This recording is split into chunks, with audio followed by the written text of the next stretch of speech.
नमस्कार, स्वागत है आपका और आप देख रहे हैं अपना यूट्यूब चैनल रीमेक इट बात। यदि आप विशिष्ट शिक्षक हैं और ईपीएफओ निकासी की सोच रहे हैं, तो पहले यह ज़रूर जान क्या जान लें इस वीडियो के माध्यम से हम जानेंगे। यदि आपने इसे नहीं जाना, तो हो जाएगा बड़ा नुकसान। मैं इस वीडियो के माध्यम से आपको बताऊँगा कि किसे निकासी करना चाहिए और किसे नहीं करना चाहिए। मैं ये बयान जो एसीएस महोदय ने इसके लिए जो दिया है, उसी पे बात करूँगा और न कि उस बयान पे बात करूँगा, विधान परिषद में इससे संबंधित बात भी सामने आई। तो किसे निकालना चाहिए, किसे नहीं निकालना चाहिए, क्या हड़बड़ी हमें दिखाना चाहिए। तो चलिए वीडियो को शुरू करते हैं। वीडियो के शुरू करने से पहले आपसे आग्रह करेंगे, पहली बार चैनल पे है तो चैनल को सब्सक्राइब कीजिए और मुझे अपने साथ जोड़िए, ताकि आने वाले दिनों में आपको इसी तरह से इन्फॉर्मेटिव एंड इंपॉर्टेंट वीडियो आप तक मिलती रहे। तो चलिए देखते हैं और जानते हैं कि क्या है और कैसे है। आप सबको पता है कि ईपीएफओ निकासी के लिए जब आप जा रहे हैं, तो आपको आपके पासबुक की जानकारी होनी जरूरी है। पासबुक की जानकारी होनी जरूरी है। ये पासबुक क्या है? पासबुक यूं कहें कि जब बैंक में आप पैसा जमा करते हैं तो वहां भी आपका पास कितना जमा हुआ, कितना निकासी हुआ, वही पूरा लेखा जोखा है। आपको जानकारी होगी और जानना चाहिए कि हर महीने आपके वेतन से पैसा कटता है। 1800 रुपये आपके वेतन से कटता है, सरकार भी उसी अनुपात में देती है। अनुपात क्या, उतना ही देती है। तो यह जानना आपको जरूरी है कि क्या आपके खाते में जो वेतन से पैसा कट रहा है वो जमा हो रहा है। इसकी जानकारी कैसे होगी? इसकी जानकारी आपको पासबुक से होगी। तो जहां तक देखा गया है कि ज्यादातर लोगों को, जी हाँ ज्यादातर में, इसकी संख्या अधिक है, उनके वेतन से ईपीएफओ का पैसा कटा है लेकिन ईपीएफओ के अकाउंट में वो जमा नहीं हुआ। ये कहीं ना कहीं कुछ स्तर पे दिक्कत हुई है। इसको संज्ञान में ईसीएस महोदय ने लिया है। तो आपको ये मैं बताऊंगा कि आप अपने पासबुक को सबसे पहले डाउनलोड करें और एक एक महीने आपको गणना कर लेनी है, जानकारी ले लेनी है कि क्या मेरा जब से ईपीएफ की कटौती हो रहा है, क्या हर महीने जो वेतन कटता है वो ईपीएफ वेतन में से जो कटता है क्या ईपीएफओ के खाते में गया है। अगर किसी महीने में नहीं गया है तो आपको रुकना चाहिए, क्योंकि विभागीय स्तर पे इसकी बात आगे बढ़ी है। बात आगे इस परिप्रेक्ष्य में बढ़ी है कि पहले विधान परिषद में इसके लिए सवाल आपको उठाए गए थे।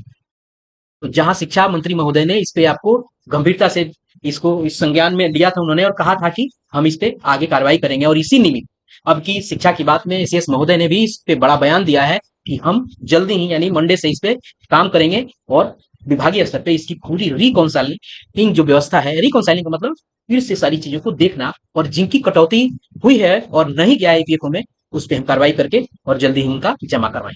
तो इस वीडियो के माध्यम से चलिए हम वो बयान भी सुनेंगे और जो विधान परिषद में जो ये आवाज उठाई गई थी वो भी आप तक हम पहुंचाएंगे। ये जानना आपको इसलिए जरूरी है क्योंकि आर्थिक नुकसान से बची। बहुत लोग बहुत हड़बड़ी दिखा रहे हैं, लगता है कि पैसा डूब जाएगा। साहब पैसा नहीं डूबेगा। ईपीएफओ का अकाउंट कभी नहीं बंद होता है। हाँ ये हो सकता है 3 महीने 3 साल के बाद आपको इंटरेस्ट न मिले, सस्पेंस अकाउंट में चला जाता है, पैसा नहीं डूबता है। सरकार की सारी व्यवस्था है और सरकार पे आस्था रखनी चाहिए और आपको एक अच्छा हैंडसम इंटरेस्ट मिलता है वहां से। जहां तक जानकारी है 8.25 की इंटरेस्ट जो वहां मिलती है। तो पहले आइए देखते हैं कि एसएस महोदय ने क्या इससे संबंधित बयान दिया था और क्रमशः हम आगे वाला वीडियो भी देखेंगे और बयान देखेंगे। चलिए देखते हैं उसे। जी सर। सर, एक धीरज कुमार हैं, ये शिक्षक हैं। ये कह रहे हैं कि शिक्षा की बात हर शनिवार में आप अपनी कीमती समय निकाल कर हमारी समस्याओं को गंभीरतापूर्वक सुनकर उसका समाधान करते हैं, इसके लिए बहुत बहुत धन्यवाद है। इनका कहना है कि इनका ईपीएफ की राशि वेतन मद से कटौती की गई है, परंतु ईपीएफ अकाउंट में जमा नहीं हुआ है। देखिए, मेरा समय इतना कीमती नहीं है जितना शिक्षक का समय कीमती है, मैं ये मानता हूँ। देखिए, शिक्षक का समय इसीलिए कीमती है कि वो जब समय अपने स्टूडेंट्स को देता है, जो भी देता है या जो अपना समय देती हैं, तो उसका कैरियर और उसका भविष्य बनाती है। तो बहुत टीचर का समय बहुत कीमती है और ये मैं मानता हूँ। और जो पुराने क्वेश्चंस में मैंने देखा कि व्यर्थ में बैठे रहते हैं, तो बड़ा बड़ा दुख होता है ये सब सुन के।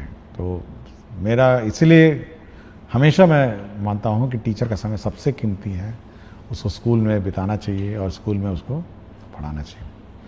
जहाँ तक ईपीएफ की बात है, मैं वो जैसे पिछले प्रश्न में मैंने आपको कहा, एक बार ये फाइनली एक बार सेटल डाउन हो जाए तो पुराने जो विशिष्ट शिक्षक शायद ईपीएफ वाले थे तो हम लोग ये रिकैलकुलेट करेंगे कि ईपीएफ में कितना बकाया है, और ये इंश्योर करेंगे कि मतलब इसी महीने कम से कम ईपीएफ की प्रक्रिया है, तो इसी महीने कम से कम ईपीएफ का हम लोग सुनिश्चित करेंगे कि ईपीएफ की कटौती अपने अपने अकाउंट्स में चली जाए। माननीय मंत्री जी, मैं आपसे एक आग्रह करना चाहती हूं कि दरभंगा में ईपीएफ कटौती से संबंधित प्रकरण है। शिक्षकों को नियमित ईपीएफ खाते में प्रति माह भुगतान नहीं किया जा रहा है, जिससे हजारों शिक्षकों के खाते में माह जुलाई और दिसंबर का पैसा जमा नहीं हुआ है।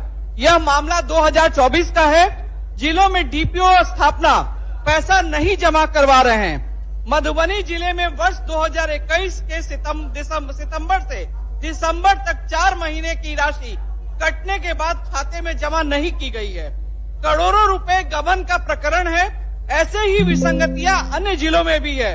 माननीय मंत्री जी से मैं आग्रह करना चाहूंगी कि इसकी जांच करवा के इसमें हजारों शिक्षक एवं अब साक्षरता परीक्षा पास करने के बाद विशिष्ट शिक्षक बन चुके हैं, इस राशि को पीपीएफ खाते में या फिर जमा करके इस राशि का भुगतान जल्द करवाया जाए, इसका मैं आपसे आग्रह करती हूँ माननीय मंत्री।